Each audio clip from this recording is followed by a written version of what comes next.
Are you a people pleaser? Worse yet, are you a Christian who is a people pleaser? Basically, at its core, what we're saying is to be a people pleaser is to say, I will have no peace and no rest, not even in Jesus, until I have fulfilled every unspoken expectation that is put on me or that I think has been put on me, no matter how hard it is, unrealistic it is, or how high the cost. On the other hand, to be a God pleaser, and like when we exchange that out for being a God pleaser rather than a people pleaser, is to live by the clear and good leading of our good shepherd, who is Jesus. And this is one of those things that it's not about not doing good things, right? Because sometimes the challenge with this is that we might be like, oh, but I like helping people with stuff, and I like saying yes to things that come my way. And so I'm not talking about that stuff at all, right? Like, keep that intact. That is good that you do those things and that you like to do those things. And there might be a time to do a little bit less of certain things, but that's not what we're talking about. We've got our actions that we do over here. We want to separate them from the motive, because the motive, what drives you, what feeds you, what that place of rest that you come back to, we want to deal with that, because that's the question where we're asking, is that God who defines you, or is it people that define you? And depending on where you are living from, that lets you know if you are a people pleaser or a God pleaser. And again, so important for Christian women to figure this out and to know where are we living from, because I spent a good decade, and I know for some of you, you are like on 4, 5, 6 decades of being a people pleaser, where you might be a people pleaser and you know it and you like it. But again, if you think of someone, like, there are people who they say yes to stuff. They are the most helpful person, they're the person that you go to when you need stuff. And so they are helpful, but at the end of the day, even through all that, they are pleasing God. They're living before Him alone. They orchestrate their life around what He thinks about them. And then on the flip side, you could have someone like me who I wasn't, I don't think anyone would have called me a people pleaser. And yet all I could think about was what so-and-so is thinking about me. What would so-and-so say about this? Or it was just people's voices were in my head all of the time. And it's still a trap that I fall into, that I have to keep coming back to Jesus with, because it's that place of, like, I don't care at the end of the day what you do, because it's like, I'm not trying to, that sounded a little harsh.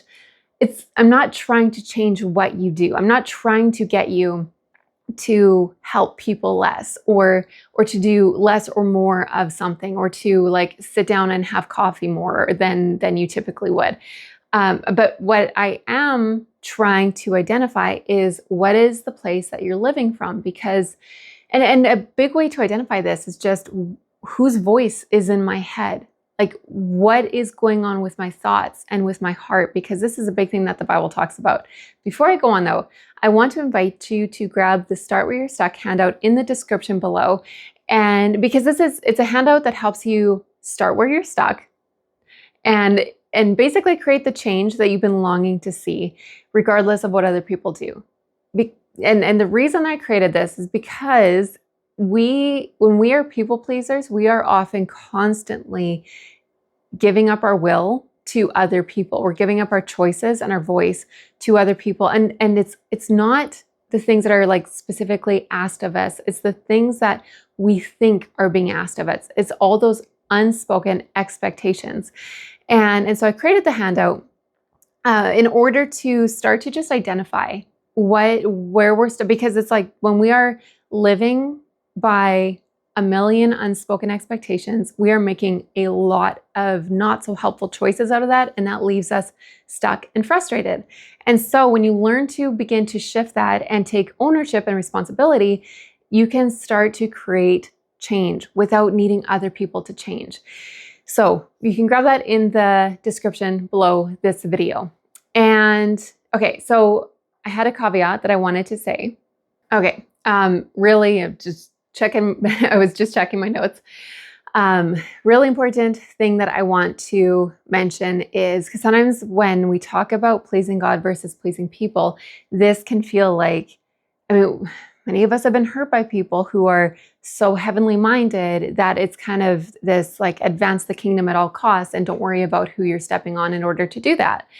And that is not what I'm saying. I am in no way saying that that's okay, because if we are pleasing God, then we should be paying attention to who does he slow down for? What does he speed up for? Like, what are the things that he ignores? And what are the things that he for sure will never ignore?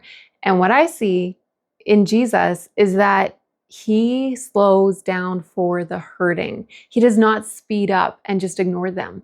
If anything, he's not going to slow down for the people who are proud, who are haughty, who are just kind of just think that they're larger than life.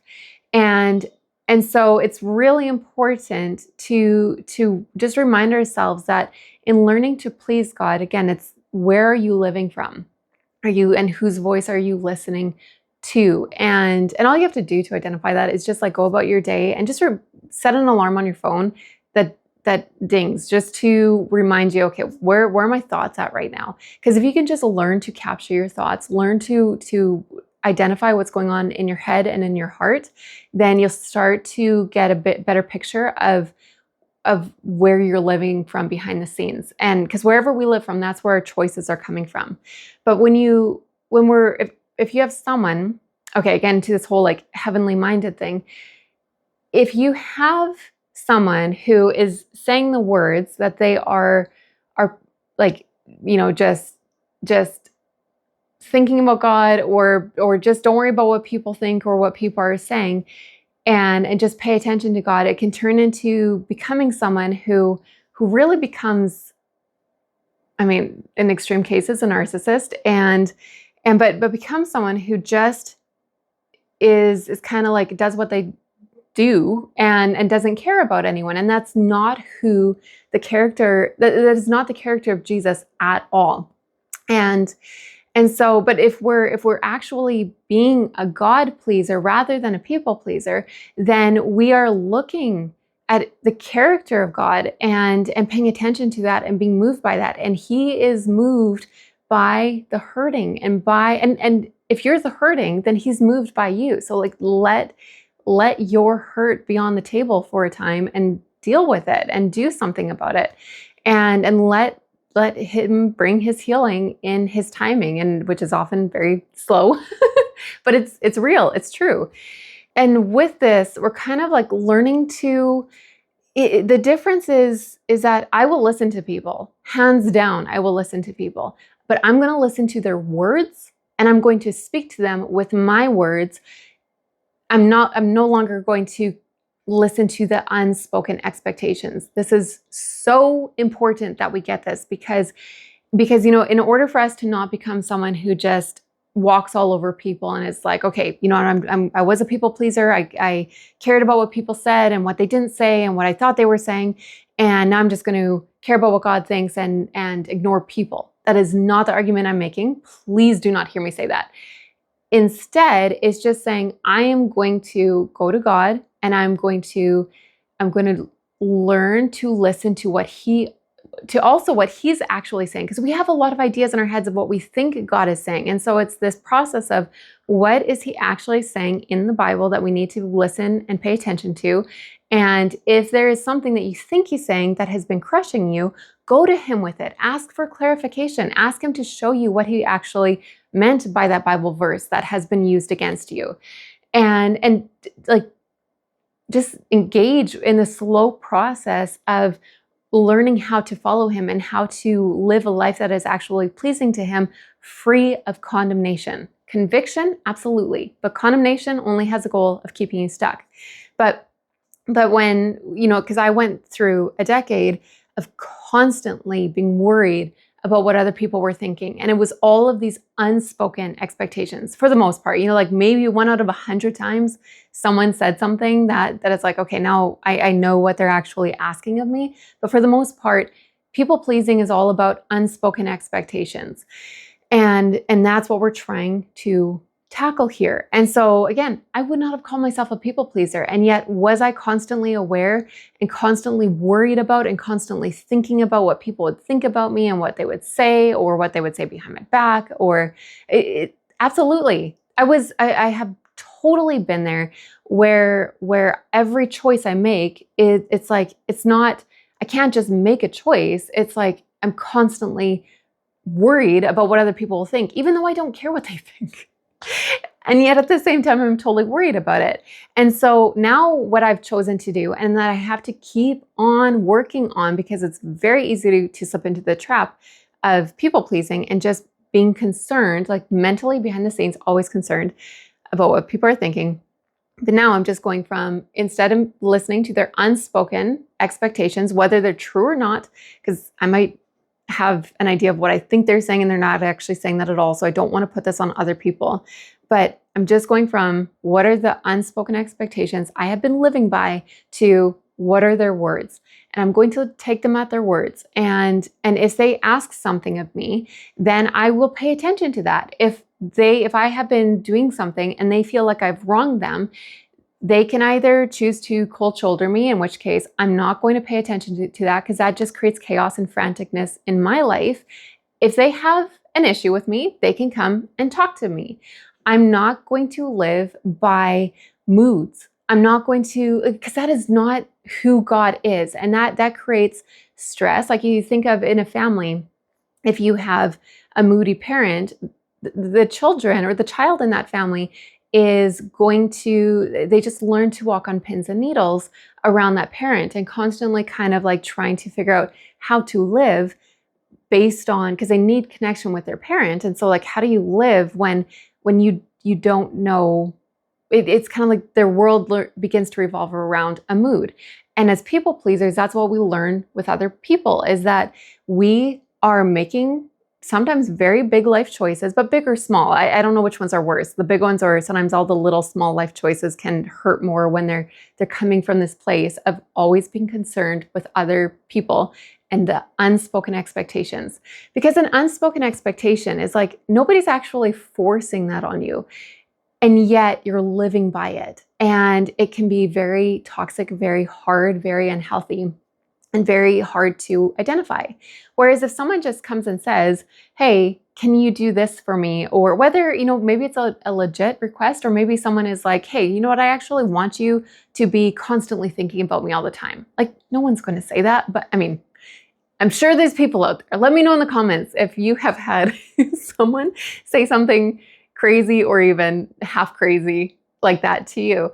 But sometimes where you have someone that, basically, again, it's just coming back to, if someone has an issue with you, learn to listen to their words and teach yourself again and again and again to not listen to those unspoken expectations. And if you are concerned that someone has a bone to pick with you and they're not bringing it up, you bring it up. Use your words. So it's not just other people. It's like, I'm going to live my life before Jesus, and I'm going to live in relationship and respectful relationship with other people.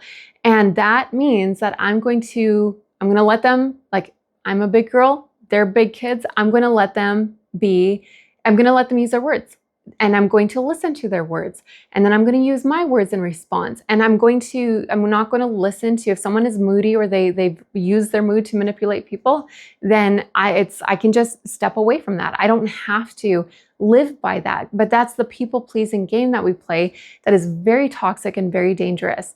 And lastly, I think this is my last thought. This has come to mind from the David and Saul story. And because the difference between David and Saul, so Saul was anointed king of Israel, and he went from someone who lived for God to someone who lived for people. He made huge choices as a king based on his fear of man, which is just another way to say he was a people pleaser.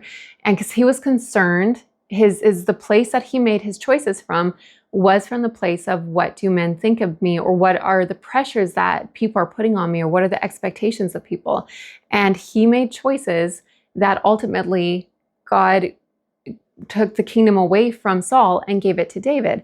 And David went through many situations where it was hard, the pressure was on him, but he kept on being a God pleaser. He kept on making choices based on who God was and what God said about David and what God told David.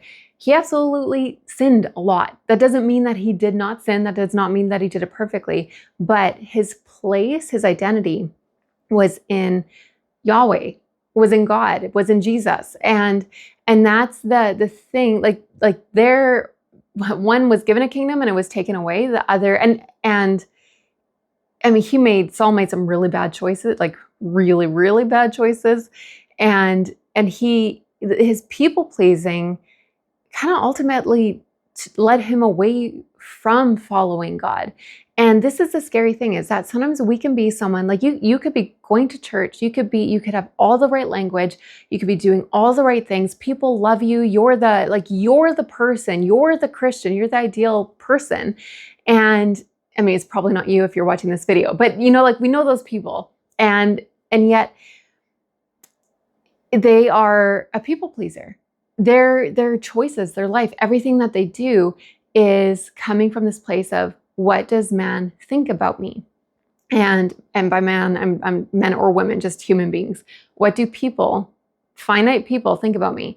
On the flip side, you could have someone who, they're not the go-to person, they're not the ideal person, they're not this like, oh yeah, you're the Christian. And yet they are living from a place of, what does God say about me?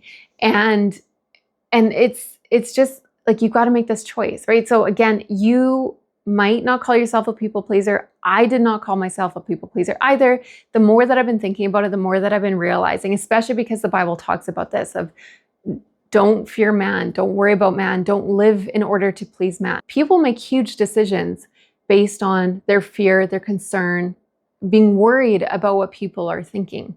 And it's, if you start to identify what your thoughts are, you'll know just how much people pleasing is a part of your life, right? And so I don't want you to get discouraged, because sometimes we can have a very negative inner voice, and whether we are even when we're trying to please God, but we constantly think he's disappointed in us, that needs to be identified and dealt with.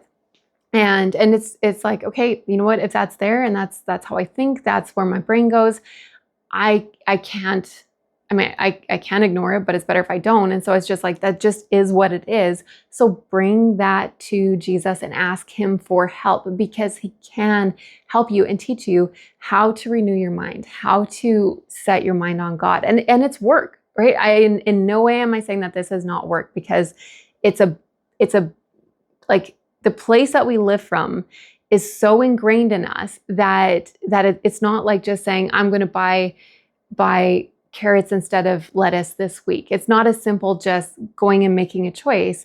It's, where am I living from? And wherever you're living from, your choices are going to flow from that. And so that's why I was saying before, I'm not worried about your choices. In no way, I'm not trying to get people to say no more.